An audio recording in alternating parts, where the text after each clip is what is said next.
The cowgirl helped a forgotten Apache man. 15 years later, he returned with an army of warriors. She saved a dying man who should have been her enemy. Now, his return brought an army to her doorstep. Would it be for revenge, or for a debt she had long forgotten? Eleanor Vance had always measured her life by the seasons. The biting cold of winter gave way to the tender green of spring. The summer sun baked the valley soil, and the autumn winds whispered of the coming frost. It was a rhythm she knew, a cycle as reliable as the sunrise. But on a Tuesday morning, with the sun just beginning to warm the high plains, a new season arrived. It was a season of dust and steel, carried on the hooves of 100 horses. She was mending a split-rail fence near the west pasture, her hands stained with sweat and dirt. Her father had taught her that a ranch was a living thing, and its fences were the bones that held it together. Neglect them, and everything else would fall apart. It was a lesson she had taken to heart in the 10 years since she had buried him. At 28, her face was already etched with the lines of hard work and worry, but her eyes held a steady, unwavering light. The sound came first, a low, rhythmic thunder that was not the weather. It was the sound of purpose. Eleanor straightened up, wiping her brow with the back of a worn leather glove. She shaded her eyes against the brilliant morning glare, her gaze sweeping across the vast, empty expanse of the valley. It was not empty anymore. They crested the ridge like a slow-moving storm cloud, a line of riders so long it seemed to stretch from one end of the horizon to the other. They were not cowboys from neighboring ranches. They were not the familiar dust-covered wagons of merchants from Prairie Ridge. Her heart hammered against her ribs, a frantic bird trapped in a cage. These were native warriors, an army of them, moving with a disciplined silence that was more terrifying than any war cry. Her first instinct was pure, cold fear. Stories from her childhood, whispered by old-timers in town, flooded her mind. Tales of raids, of fire and loss. But this was impossible. The year was 1885. The treaties had been signed. The tribes had been moved to the reservations decades ago. A lone hunter might be seen now and then, a ghost from a forgotten time, but not this. Never this. This was a war party, painted and armed. They moved in perfect, unnerving formation, their faces set like stone. Her hand drifted toward the rifle she always kept slung on her saddle, a habit so ingrained it felt like breathing. But something held her back. At the very front of the formation, riding a magnificent black stallion, was a man who sat taller than the rest. He was not leading through noise or commands, but through an aura of absolute authority. Even from this distance, she could feel his eyes on her. It was not the random gaze of a raider scanning for targets. It was a look of intense, personal focus, as if he had crossed miles of unforgiving territory just to find this specific fence post and the woman standing beside it. The entire army stopped 100 yards from her fence line. The silence that followed was profound. The only sounds were the snorting of the horses and the whisper of the wind through the tall grass. 100 warriors waited, their eyes all fixed on their leader. Eleanor stood her ground, her fear slowly giving way to a disbelieving curiosity. This was not an attack. An attack would have been swift, a wave of violence crashing over her ranch without pause. This was something else. A ceremony. A judgment. Then, the leader did something that defied all logic. He raised a hand, a silent command to his men. He swung his leg over his stallion and dismounted. Alone, he began walking toward her, his steps measured and deliberate. His hands were open at his sides, empty. It was a gesture of peace, yet it carried the weight of 100 armed men behind him. As he drew closer, the details of his face came into focus. He wore the traditional buckskin of his people, but it was tailored with a precision she had never seen. His face was marked with faded white paint across his cheekbones, a symbol of some past victory or sorrow. But it was his eyes that captured her. They were dark and intelligent, and they held a flicker of something she could not name, something hauntingly familiar. Her breath caught in her throat. Her mind, in a dizzying rush, flew back through 15 years of lonely seasons. 15 years of dust and hardship. It landed on a memory she had buried so deep she thought it had turned to dust itself. A memory of a stormy night, a bleeding boy, and a secret that could have cost her everything. The man stopped just on the other side of the fence she had been mending. He stood there for a long moment, simply looking at her. The silence stretched, thick with unspoken history. When he finally spoke, his voice was a low baritone, his English perfect, without a trace of an accent.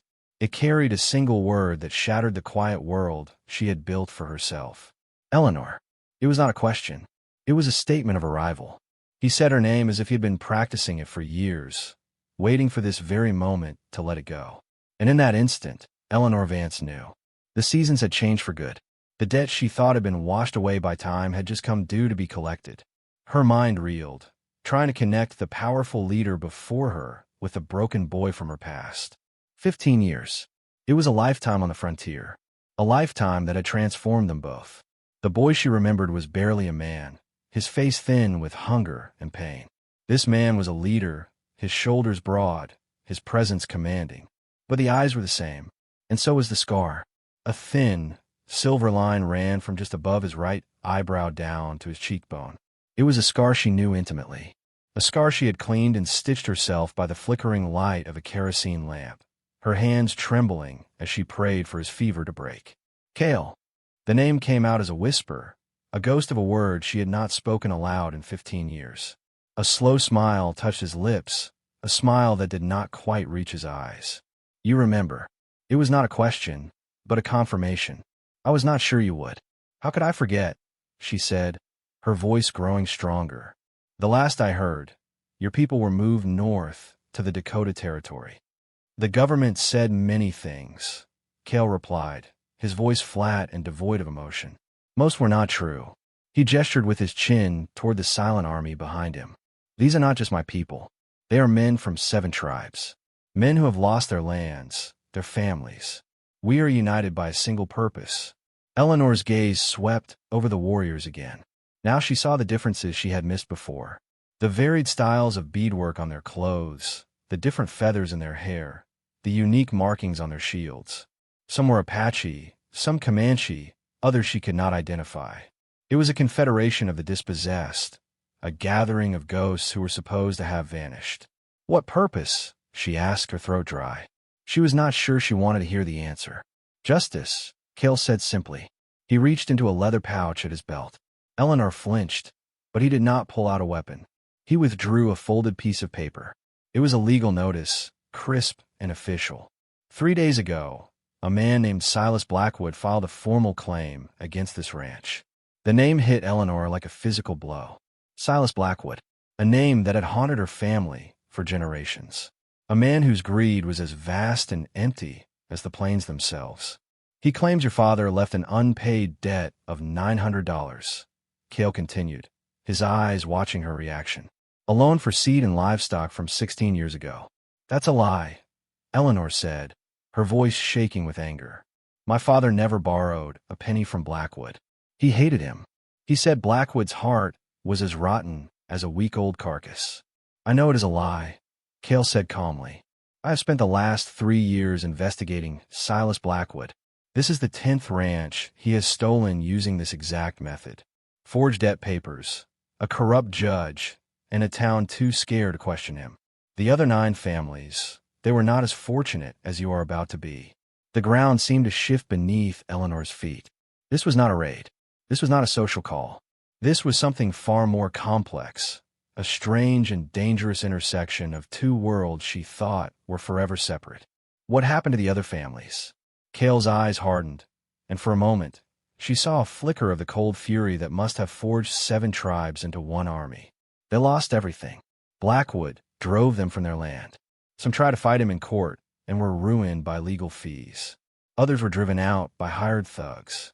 They were scattered to the wind, broken and forgotten. He paused, letting the weight of his words sink in. But Blackwood made a mistake this time. He made a fatal error in his calculations. What mistake? Eleanor breathed. Cale's gaze softened almost imperceptibly as he looked at her.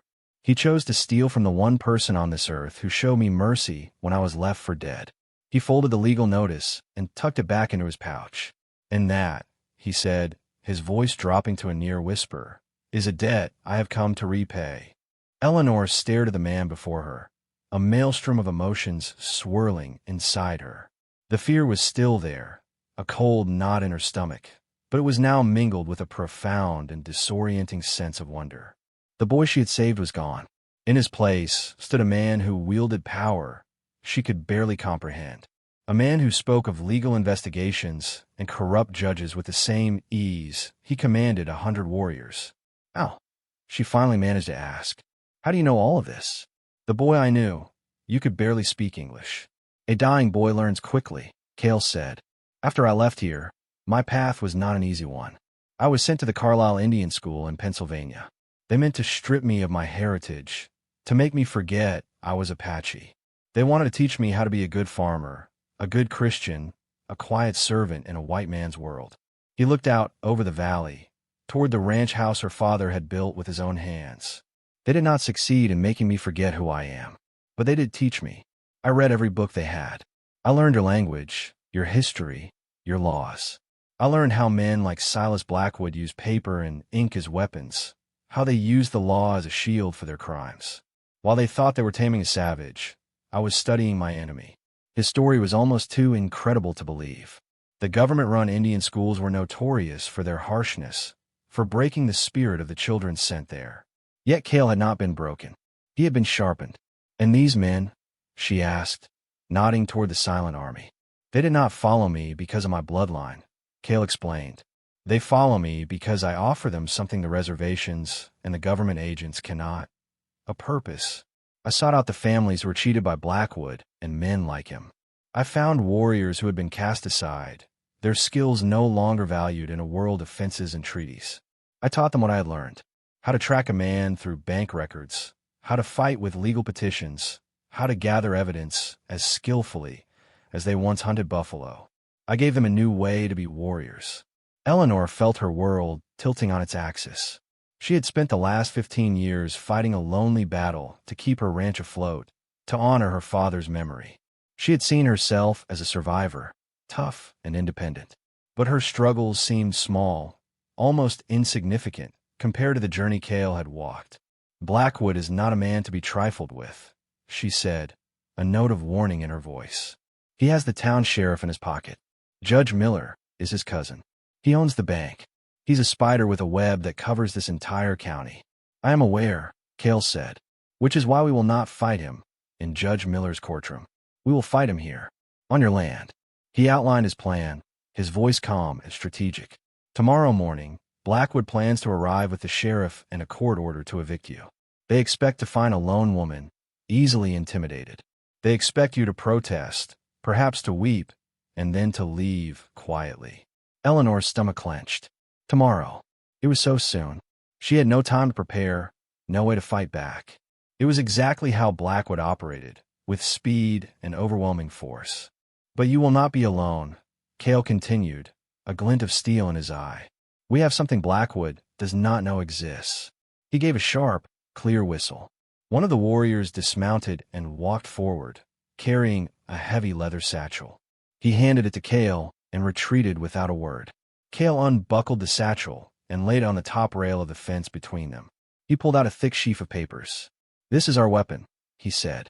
Depositions from the 9 families Blackwood has already ruined. Copies of their original, unaltered deeds. Bank ledgers I acquired from a clerk in Prairie Ridge who grew tired of watching Blackwood loot the county. The ledgers show a pattern of financial transactions that prove the debts were fabricated. He then pulled out another document, a single, yellowed page. And this, he said, his voice softening, is the most important piece of all. Eleanor looked at the paper. It was a letter, written in a familiar, elegant script. Her mother's handwriting. My mother. She died when I was 12. What is this? It is a letter she wrote to your father a month before she passed, Cale explained. She was worried about Blackwood. She knew he held a grudge against your father. In this letter, she details a business deal where your father publicly exposed Blackwood for trying to cheat a group of settlers. She wrote, "That man will never forgive you. His pride is a venomous snake, and one day it will strike." She urged your father to place the ranch deed in a trust, to protect it from Blackwood's future schemes. Eleanor's eyes filled with tears. She had never known about this. Her father had never spoken of it, too proud to admit he had an enemy so dangerous. Your father did not create the trust, Cale said gently. But this letter proves that the animosity between Blackwood and your family is not new. It establishes a motive for his actions that goes beyond a simple debt. It paints a picture of a long-running, malicious vendetta. It will make any honest lawman question the legitimacy of his claim. Sheriff Brody is not an honest lawman, Eleanor said bitterly. He is Blackwood's dog. Perhaps, Cale conceded. But even a loyal dog can be made to hesitate. When Blackwood arrives tomorrow, he will find more than just you. He will find witnesses. He gestured again to the silent army on the ridge. Many, many witnesses. The plan was audacious. It was dangerous. It relied on surprise and on shaking the foundations of Blackwood's power. But as Eleanor looked at the evidence before her, at the quiet determination in Cale's eyes, a flicker of hope ignited within her for the first time in years. There is something else, Cale said, his tone growing heavy. Blackwood's plan is not just to take your ranch. He intends to make an example of you.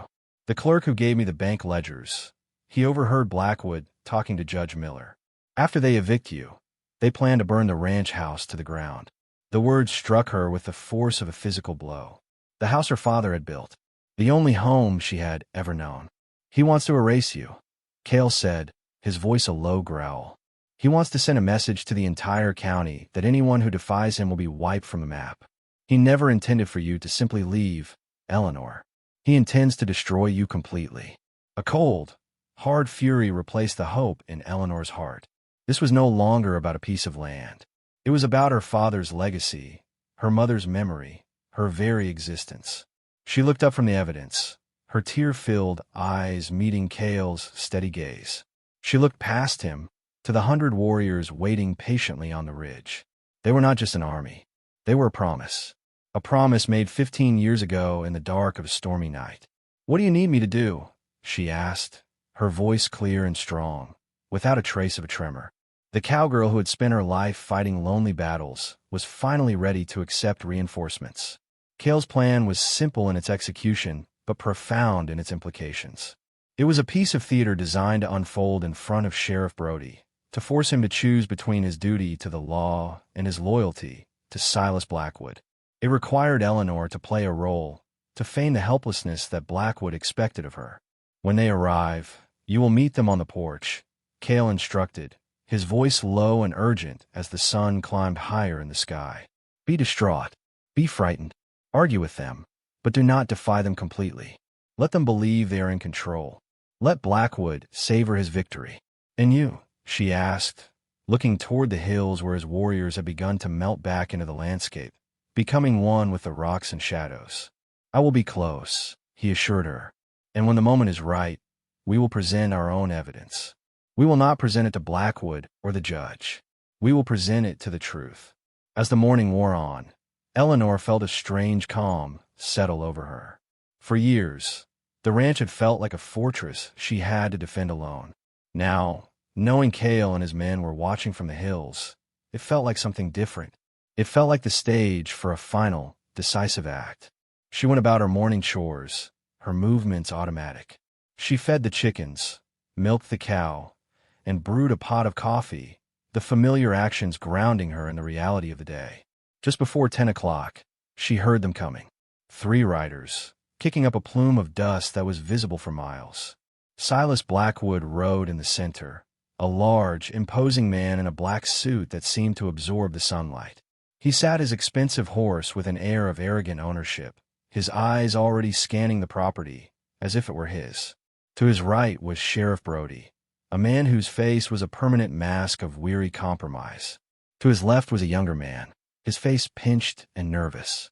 Eleanor recognized him as Mr. Abernathy, a clerk from the land office. He was there to make the transaction look official. Eleanor stepped out onto the porch, just as Cale had instructed. She did not have to pretend to be afraid. The sight of Blackwood, his cruel lips twisted into a triumphant smirk, sent a genuine chill down her spine. "Miss Vance," Sheriff Brody said, dismounting slowly. He had the decency to look uncomfortable. "I'm afraid we have an official court order here. It concerns an outstanding debt owed to Mr. Blackwood." "There is no debt," Eleanor said, her voice trembling slightly. It was the perfect touch. My father paid for everything in cash. He would never have done business with this man. Blackwood laughed, a harsh, grating sound. Your father's pride was always bigger than his wallet, Eleanor. He made a bad deal. Now the bill has come due. The court has reviewed my claim and found it to be valid. The ranch is mine. He said it with such finality, such absolute certainty. He gestured for Abernathy to come forward with a clipboard and a pen. You will sign this document, acknowledging the transfer of the deed. Then you will have 1 hour to gather your personal belongings and vacate the premises. 1 hour, Eleanor cried, her voice rising in feigned panic. Where am I supposed to go? That is no longer my concern, Blackwood said, his eyes cold as ice. Sheriff, if she refuses to sign, you are authorized to remove her by force. Sheriff Brody shifted his weight, his hand resting on the butt of his pistol. He looked at Eleanor, then at the vast, silent valley around them. Now, Silas, let's not be hasty. Let the woman have a moment. It was a small crack in his loyalty, a flicker of decency. It was the opening Cale had been waiting for. Perhaps Mr. Blackwood would like to see the house he has just acquired. The voice came from the doorway of the barn. Cale stepped out into the sunlight. He was alone, his hands empty. He moved with a quiet grace that was utterly commanding. Sheriff Brody's hand snapped to his gun. Abernathy yelped and stumbled backward. Blackwood's face, which had been a mask of triumph, contorted into a snarl of pure shock and rage. Who in God's name are you? He demanded. My name is Cale, he said, his eyes locked on Blackwood, and I am here as a friend of the Vance family. An Indian. Blackwood spat the word like a curse. What business do you have here? Sheriff, arrest this trespasser. Brody drew his weapon, but he did not point at Cale. He held it down at his side, his face a mixture of confusion and alarm. What's going on here, Silas? He is helping me, Eleanor said, stepping forward. Her feigned weakness was gone, replaced by a steely resolve. He has brought evidence that proves your claim is a fraud, Mr. Blackwood. Blackwood let out another harsh laugh. Evidence? An ignorant savage has evidence? Don't be ridiculous. Your ranch is mine. The law has decided. Has it? Cale asked softly. He took a step forward, and as he did, a low hum seemed to rise from the hills around them. It was the sound of voices, a soft chant that was almost too quiet to hear, yet it filled the air with a palpable sense of power. Blackwood and Brody both looked around, their eyes wide with sudden fear. They were surrounded. Your law is based on facts, is it not, Sheriff? Cale continued, his voice cutting through the tension. Let us examine the facts. He pulled a sheaf of papers from inside his shirt. Here are sworn statements from 9 other families. The Colemans, the Abernathy's, the Millers. All of them tell the same story. A sudden, fabricated debt, a court order from Judge Miller, and the loss of their land to Silas Blackwood. He tossed the papers onto the porch at Brody's feet. The clerk, Abernathy, gasped when he heard his own family name. My uncle. He lost his farm last year, the clerk whispered, staring at Blackwood.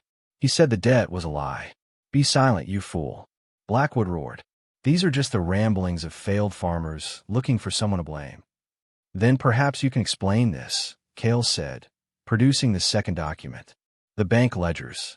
They show regular, secret payments from your account to Judge Miller's. Payments that mysteriously increase in the weeks after you acquire a new property. Sheriff Brody bent down and picked up the papers. His face grew pale as he read the sworn statements. He was a compromised man, but he was not a fool. He knew the names. He knew the stories. He had always suspected something was wrong, but he had chosen to look the other way. Now, the evidence was laid at his feet, in front of witnesses he could not see, but could certainly feel. And finally, Cale said, his voice dropping, there is the matter of motive. He held up the last piece of paper.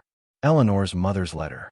This is a letter from Eleanor's mother to her husband, written 16 years ago. It describes, in detail, your long-standing hatred for the Vance family. It speaks of vendetta. It proves this was never about a debt. It has always been about revenge. He handed the letter to Eleanor. She took it, her hand steady, and held it out for the sheriff to see. Read it, Sheriff Brody. Read my mother's words. Brody took the letter. As he read, the last vestiges of loyalty to Blackwood seemed to drain from his face. He looked up, his eyes meeting Blackwood's, and for the first time, There was no fear in them. There was only disgust. Blackwood was cornered. His face was purple with rage. Lies. All of it. Forgeries and lies cooked up by a savage and a desperate woman. I have a court order, Sheriff. A legal document. Are you going to uphold the law? Or are you going to listen to this filth? The sheriff looked at the court order in his hand. He looked at the mountain of evidence on the porch. He looked at the frightened clerk, Abernathy, who was staring at his employer with dawning horror. And he listened to the low, persistent hum coming from the hills, a sound that promised a reckoning. The law, Brody said slowly, his voice heavy, is meant to protect people, Silas, not to be used as a weapon to destroy them.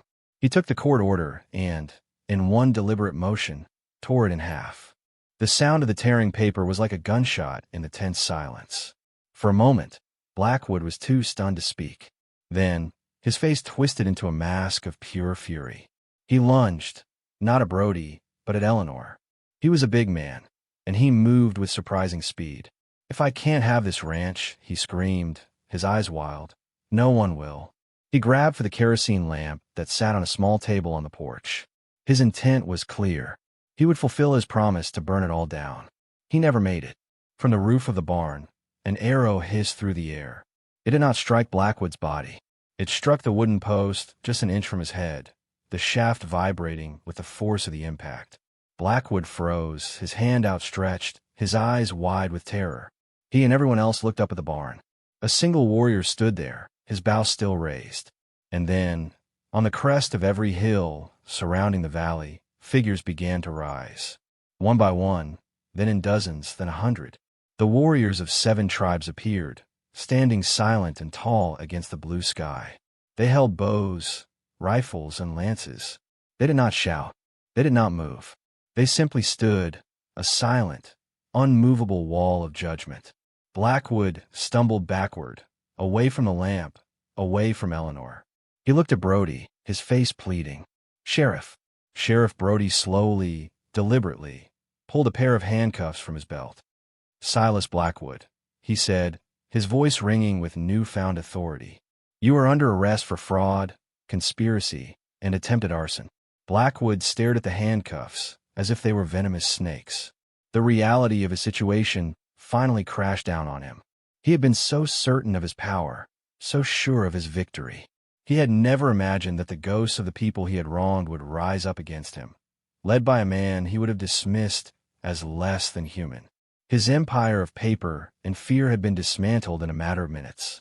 As Sheriff Brody led a sputtering, defeated Blackwood away, the young clerk, Abernathy, approached Eleanor, his hat in his hands. "Miss Vance," he said, his voice shaking. "My uncle, the Coleman family, all of them. I can testify. I saw the documents. I knew they were forgeries.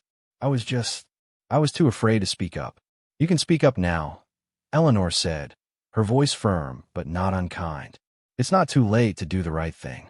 She looked at Cale, who had watched the entire scene unfold with a calm, steady gaze. The humming from the hills had stopped. The warriors remained, their presence a silent promise that the justice delivered today would not be undone.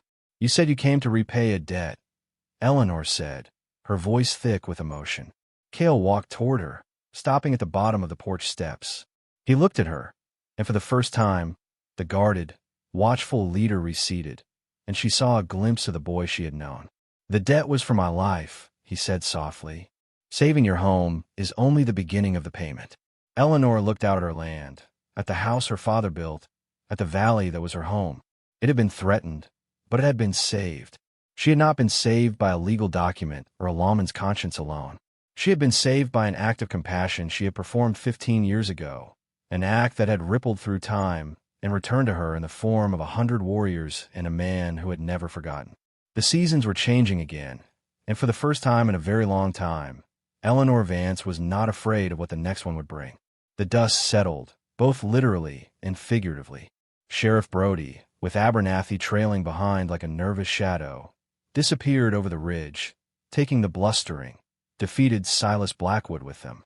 The valley, which moments before had been a stage for a high-stakes drama, returned to its natural state of quiet dignity. The 100 warriors on the hills did not cheer or celebrate. They simply lowered their weapons and began to fade back into the landscape, their silent withdrawal as disciplined as their arrival. Eleanor stood on her porch, her mother's letter clutched in her hand. The paper was fragile, the ink faded, but it felt as solid and real as a stone. It was a voice from the past that had reached across the years to save her. She looked at Cale, who remained at the foot of her steps. He had not moved, his expression unreadable. "They're just leaving?" she asked, her voice a little unsteady. "Their part is done," Cale replied. "They were here to bear witness, to ensure the truth was seen. They are not an army of occupation." He paused, his gaze sweeping over the ranch. "This is your land, Eleanor. It was never our intention to make you feel like a prisoner on it." The sincerity in his voice was unmistakable. He had brought an army to her doorstep, not to conquer, but to protect. It was a distinction that shifted the very foundations of her understanding of the world. The stories of her youth had painted men like Cale as threats, as savages. But the only savage she had seen today was Silas Blackwood, a man who wore a fine suit and used the law as his weapon. Will you come inside?" The invitation felt clumsy, inadequate. How do you offer a simple courtesy to a man who has just saved your entire world? "I have coffee. It's probably cold by now, but I can make a fresh pot." A small, almost imperceptible smile touched Cale's lips. "I would like that." As he stepped onto the porch, Eleanor was struck again by the sheer presence of the man. Up close, she could see the fine beadwork on his buckskin shirt, the strength in his hands. He was no longer the feverish, wounded boy she had tended to. He was a leader, a strategist, a man who had walked through fires she could not imagine and emerged not burned, but forged. Inside, the small ranch house was clean and Spartan. Everything had its place. It was the home of a person who lived a life of discipline and hard work. Cale's eyes moved over the simple wooden furniture, the faded photographs on the mantelpiece, the worn but sturdy rifle mounted above the fireplace. It was the rifle her father had taught her shoot, the one she had almost grabbed when she first saw Cale's army. "Your father was a good man," Cale said, his voice soft. He was looking at a photograph of a stern-faced man with kind eyes. "He was one of the few ranchers who treated my people with respect when they passed through this valley. He never offered charity, but he always offered a fair trade. That is a rare thing. He didn't trust many people," Eleanor said, her voice catching as she measured coffee grounds into the percolator. "He trusted the land. He trusted the seasons. People," he said, "were more complicated." He was right, Cale agreed. He sat at the small kitchen table, moving with a deliberate grace that seemed out of place in the rustic room, yet perfectly natural. People can be a great source of pain, or a great source of strength. It is often difficult to tell which they will be. Eleanor placed the coffee pot on the stove and sat down opposite him. The silence between them was not awkward. It was filled with 15 years of unspoken history. "Carlisle," she said, breaking the quiet. "You said you went to the Indian school there. What was it like?" Cale's face hardened, the brief warmth in his eyes vanishing like a cloud passing over the sun. "It was a place designed to kill our souls," he said, his voice flat. "They cut our hair. They took our clothes and our names. They forbade us from speaking our own language. They told us that everything we had ever known was savage and wrong. They wanted to erase the Indian to save the man." He stared at his hands, which were resting on the table. "For many, it worked. It broke them. I watched boys younger than I was fade away, their spirits withering like corn in a drought. But for me, it had the opposite effect. Every time they tried to beat the Apache out of me, it made me hold on tighter. Every book they made me read, I did not just read the words. I studied the way you think. I learned how your world was built on contracts and laws, on pieces of paper that could be more powerful than a warrior's lance. So you used their own weapons against them," Eleanor whispered, a sense of awe dawning on her. "I learned that the man who controls the story wins the war," Cale said. "Blackwood controlled the story in this county. He wrote a story of debts and legal claims. Today, we told a different story, a true story. And the truth, when it has enough witnesses, is a powerful thing." The coffee began to perk, its familiar, comforting aroma filling the small kitchen. It was a sound from her old life, the life that had existed before this morning. She got up and poured 2 cups, her hand steady now. She placed one in front of Cale. He wrapped his hands around the warm mug, a gesture so simple, so human, that it bridged the gap between the legendary warrior and the man sitting at her table. After I left the school, he continued, I did not go home. My tribe had been scattered. Many of my people were dead. The world I had known was gone forever. So I traveled. I worked on railroads, in mines, on farms. I saw this whole country. And everywhere I went, I saw the same story playing out. Treaties broken, land stolen, people left with nothing but broken promises. He took a slow sip of coffee. That is when I began to seek out the others. The warriors without a war. The chiefs with no one left to lead. I found them on reservations, in dusty border towns, even in the cities. I told them that our old ways of fighting were gone. The battlefield had changed. The new battlefield was the courtroom, the bank, the land office. I told them we had to learn to fight there. And they listened. Eleanor asked, fascinated. At first, many did not, Cale admitted. They called me an apple. Red on the outside, white on the inside. They said I had forgotten who I was. But then I began to win small victories. I helped a family in Oklahoma prove their land survey had been forged. I found evidence that a government agent in Dakota was stealing annuity payments. Slowly, men began to see the wisdom in my words. They did not follow me because I was a great warrior. They followed me because I gave them back their purpose. I showed them how to be protectors of their people in a world that had tried to take everything from them. His story was one of incredible resilience, of a spirit that refused to be extinguished. Eleanor thought of her own struggles, the lonely years of fighting to keep the ranch, of fending off creditors, and the condescending pity of the townsfolk who were just waiting for her to fail. Her hardships were real, but they paled in comparison to the crucible that had formed this man. What about you, Eleanor? He asked, his dark eyes meeting hers. 15 years is a long time. It has not been easy for you here alone. It was a simple question, but it unlocked something deep inside her. No one had ever really asked her that. They had offered advice, or criticism, or clumsy attempts at sympathy. But no one had just asked. She told them everything. About her father's death just a year after Cale had left. About the crushing weight of responsibility that had fallen on her shoulders. About the droughts and the harsh winters. About the loneliness that was a constant companion, a silence that filled the house after the chores were done. She spoke of her quiet pride in her independence, but also of the deep, weary ache of having to be strong every single day, with no one to lean on. As she spoke, she realized that she was not just telling him her story. She was unburdening herself of a weight she had carried for a decade.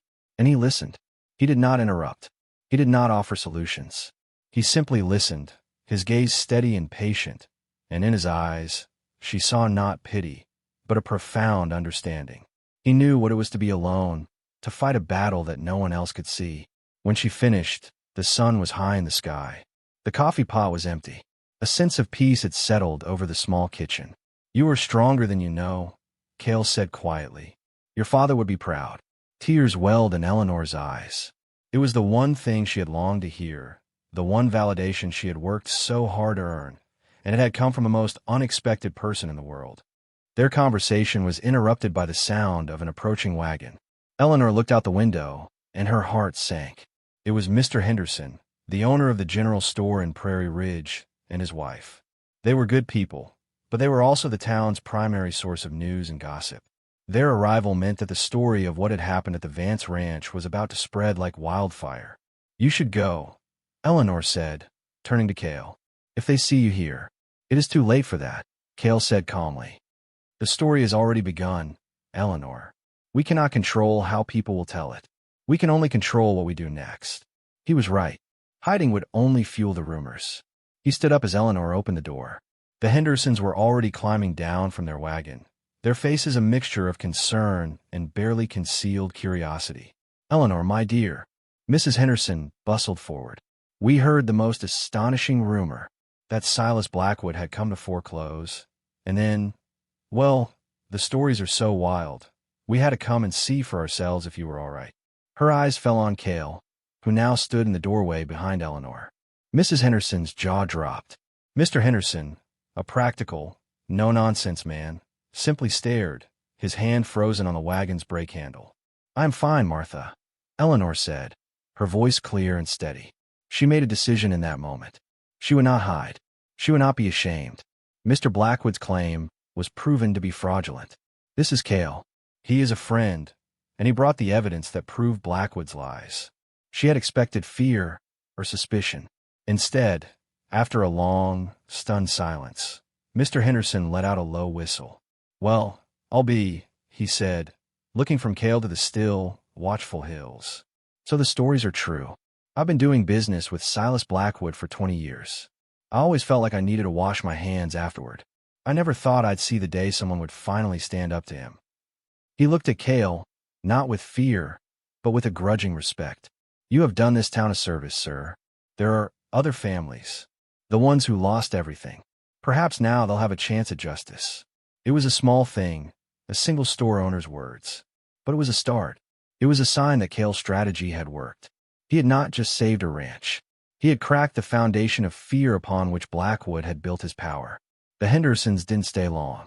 They delivered a basket of fresh bread and jam, their stated reason for the visit, and left with a story that was even more incredible than the rumors they had heard. As their wagon rattled away, Eleanor turned to Cale. "What now?" she asked. The question hung in the air between them.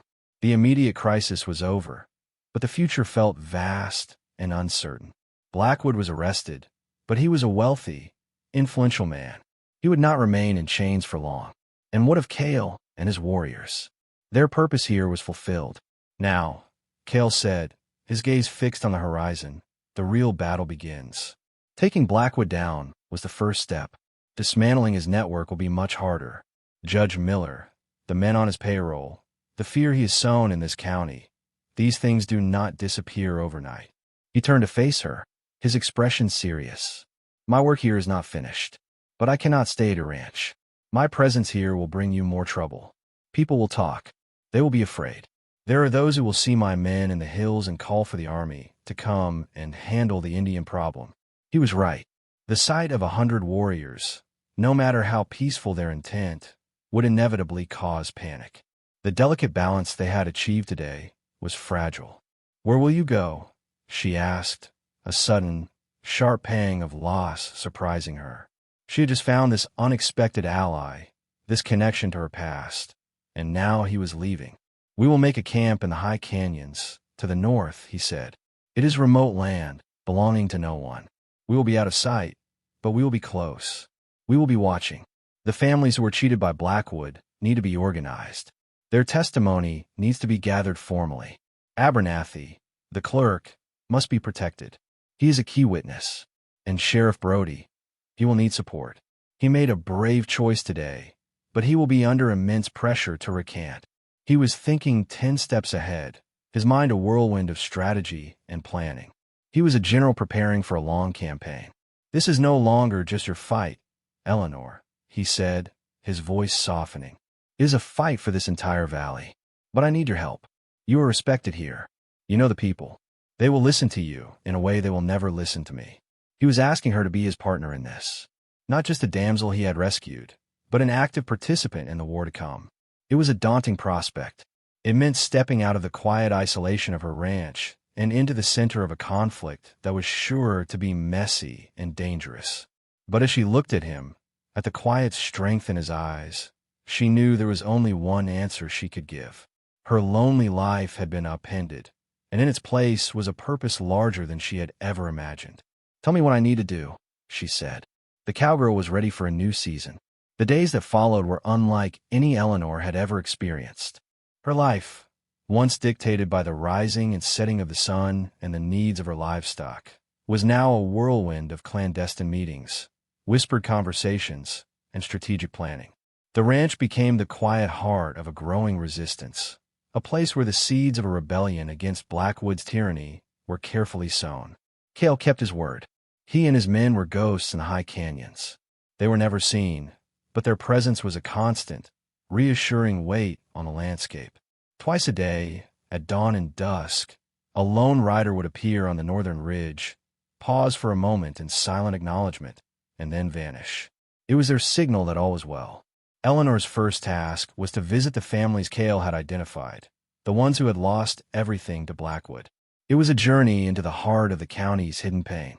She found the Colemans living in a one-room sod house, The proud patriarch, now a broken man who could barely meet her eyes. She found Martha Miller, a widow whose husband had, according to town gossip, taken his own life in despair after losing their farm. Martha, however, told a different story. She spoke of two of Blackwood's men visiting her husband the night before he died, of threats, and of forced signature. Each story was a new verse in the same sad song of fraud and intimidation. Eleanor did not offer false hope or grand promises. She simply listened. She shared her own story, showing them her mother's letter and the forged documents Cale had procured. For the first time, these families realized they were not alone. Their individual tragedies were part of a larger, criminal pattern. Slowly, cautiously, they agreed to talk. They agreed to write down their testimonies. Her next stop was the town of Prairie Ridge. As she rode down the dusty main street, she felt the stares. The Hendersons had spread the story, and it had mutated with every telling. Some looked at her with newfound respect, others with fear, and a few with open hostility. Blackwood, for all his evil, was a source of money and power in the town. Many were on his payroll, directly or indirectly. She went to Sheriff Brody's office. She found him sitting at his desk, staring at a stack of papers with the weary resignation of a man who knew his life had just become infinitely more complicated.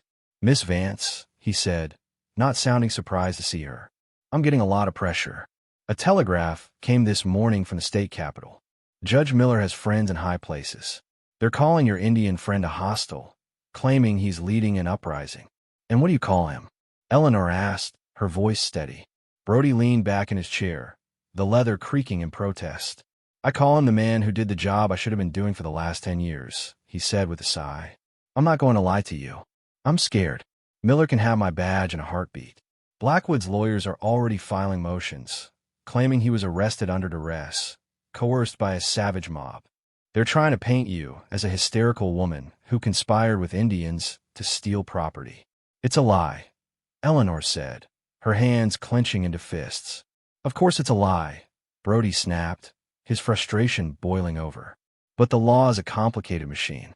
It runs on paper and influence, not just truth." He looked at her, his eyes pleading. "This Abernathy clerk, he's the key. The bank ledgers Cale provided are damning, but Abernathy can testify that he witnessed the forgeries firsthand. He can connect Blackwood directly to the crime. But he's terrified. He's gone into hiding. Cale will find him," Eleanor said with a confidence that surprised even herself. "And he will protect him." "I hope so," Brody said, rubbing his tired eyes.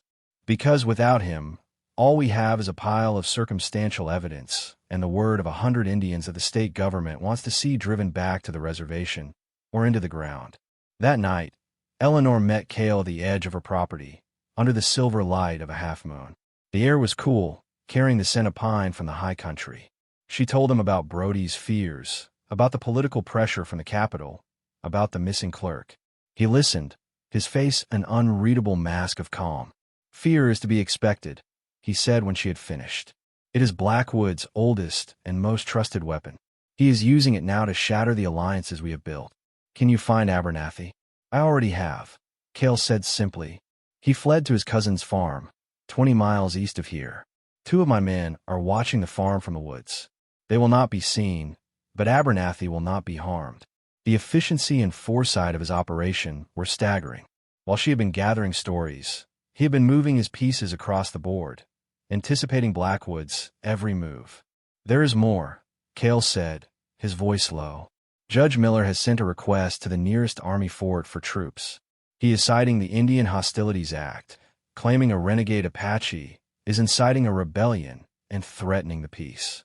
Eleanor's blood ran cold. The U.S. Army. That was a threat she had not even considered. Against them, Cale's warriors, no matter how skilled, would be hopelessly outmatched. "They will not send the army without proof," Cale continued, sensing her fear. "And we will not give them any. My men will remain unseen. Our fight will stay in the courtroom and in the court of public opinion. We must show that this is not an Indian uprising. It is a community of citizens, white and native, demanding justice." He then outlined the next phase of his plan, and Eleanor could only marvel at its audacity.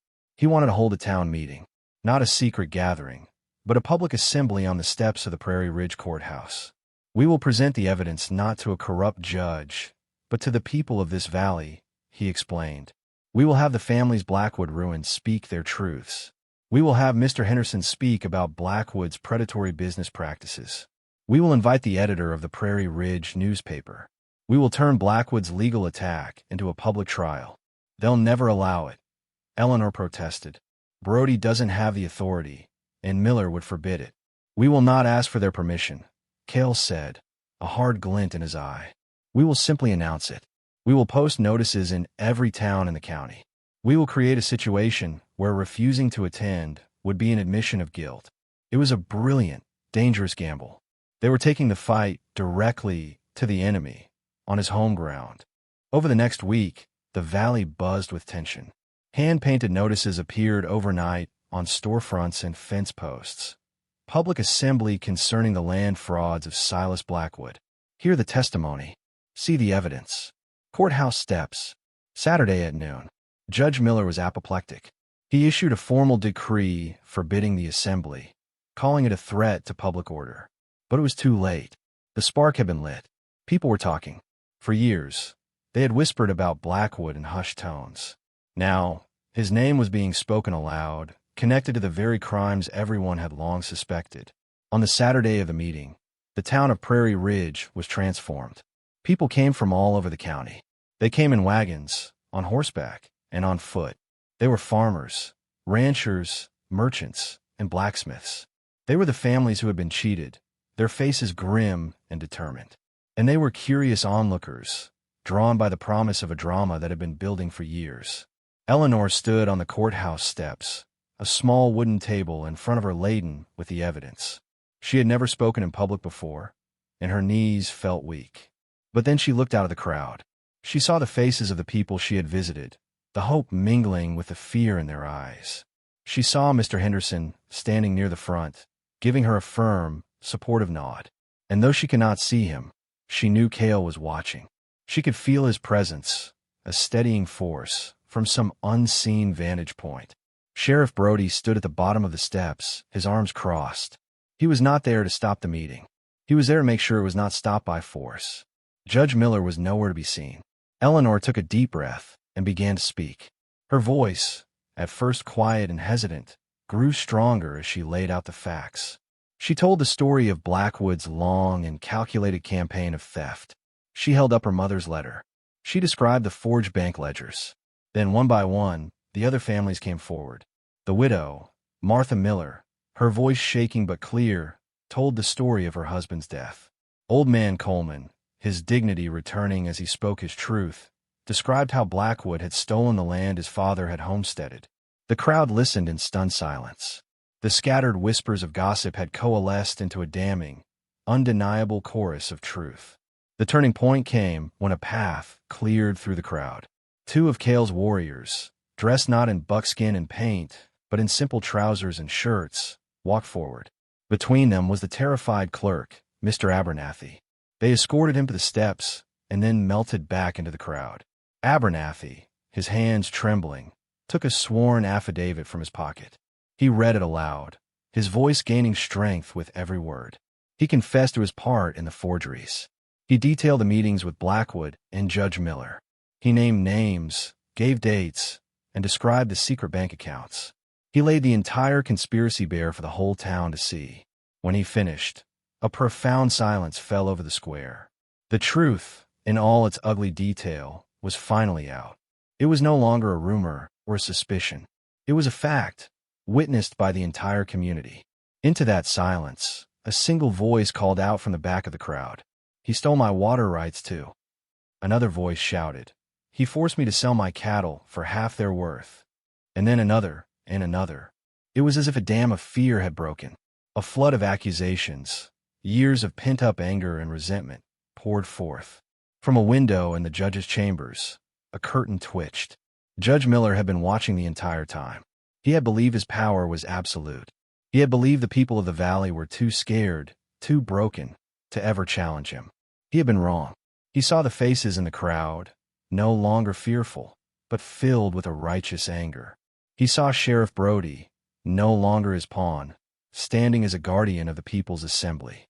And he knew, in that moment, that the game was over. 2 days later, a federal marshal arrived from the state capital. He had been dispatched to investigate the claims of an Indian uprising. Instead, he found a town in the midst of a peaceful, legal revolution. He was presented with a mountain of evidence and a list of dozens of witnesses. After a 2-hour meeting with Sheriff Brody and Eleanor, the marshal did not arrest Cale. He arrested Judge Miller. Eleanor stood on her porch, watching the sun set, painting the sky in hues of orange and purple. The valley was quiet again, but it was a different kind of quiet. It was not the silence of loneliness, but the silence of peace. She heard a footstep behind her. It was Cale. He had emerged from the shadows as he always did, his presence a comforting certainty. "It's over," she said. It was not a question. "A battle is over," he corrected gently. "Blackwood and Miller will face justice. Your ranch is safe. The other families will have their claims heard by an honest court. But the war against greed and fear, that war is never truly over." He came to stand beside her, and together they watched the last sliver of the sun disappear behind the mountains. 15 years ago, she had saved a boy's life out of simple, human compassion. She had never expected anything in return. She had certainly never expected it to bring an army to her door, to topple a corrupt empire, and to transform her own life in the process. "You said you came here to repay a debt," Eleanor said softly, turning to look at him. "Do you feel it has been repaid?" Cale looked at her, and for the first time, his smile reached his eyes. It was a smile of warmth, of respect, and of a shared journey that had come full circle. "A part of it," he said, "the part about justice. But a debt of life is not so easily settled." He looked out over her land, at the sturdy house and the well-mended fences. "You have built a good life here, Eleanor. A life of honor and hard work. But you have been alone for too long." He paused, and his next words were careful, deliberate. "My people, the ones who have followed me, they are without a home. They are warriors without a land. We have fought for the rights of others. Now, we must find a place to build a future for ourselves." Eleanor understood. He was not just a general anymore. He was a leader looking for a home for his people. Her heart, which had been so guarded for so long, felt a sudden, unexpected opening. "This is a big valley," she said, her voice barely a whisper. "There is land to the north, in the high canyons you spoke of. Good land. It has been empty for as long as I can remember." It was a bold, audacious offer, one that would once again reshape the future of the entire valley. It was an invitation not just for him, but for his people, to put down roots, to build a community, to share a future. Cale looked at her, his dark eyes searching hers. He saw not just an ally, but a partner. He saw a woman of immense strength and compassion, the same compassion that had saved him as a boy. "Building something together," he said, the words full of a significance that went far beyond land and property. "That is a good way to settle a debt." 15 years ago, a single act of kindness had set in motion a chain of events that neither could have ever imagined. The cowgirl who helped a forgotten Apache boy had discovered that some debts are not repaid and then forgotten. They evolve. They transform into bonds of respect, into alliances of honor, and sometimes into the foundation for a shared future, richer and more promising than either could have built alone. As the first stars began to appear in the twilight sky, Eleanor Vance and Cale stood together, no longer just a woman and a warrior, but partners, ready to face the new season together. The lesson of this story is a powerful one. It teaches us that a single act of compassion, even when it feels small or risky, can send ripples through time, returning years later with unexpected force to deliver both justice and hope. It reminds us that true debts of honor are never forgotten, and that a kindness shown in the dark can forge a bond of loyalty more powerful than any army. And finally, it shows us that when the law is twisted to serve the greedy, true justice must rise from the courage of ordinary people, armed with the truth and united in a common purpose. Because sometimes the simplest act of doing what is right can change the course of history. Thank you so much for joining us on this journey with Eleanor and Cale. We pour our hearts into crafting these stories, and we sincerely hope this one touched yours. We would love to hear what you think. Please take a moment to share your favorite part of the story in the comments below. Your thoughts and discussions are what make this community so special. If you enjoyed this tale, a like will be greatly appreciated. It lets us know that you connected with the characters and their journey. And if you want to make sure you don't miss our next story, please consider subscribing to the channel. Every comment, like, and new subscription helps our channel grow and supports our ability to continue bringing more of these stories to you. Thank you again for your incredible support. It truly means the world to us, and we can't wait to see you for the next story.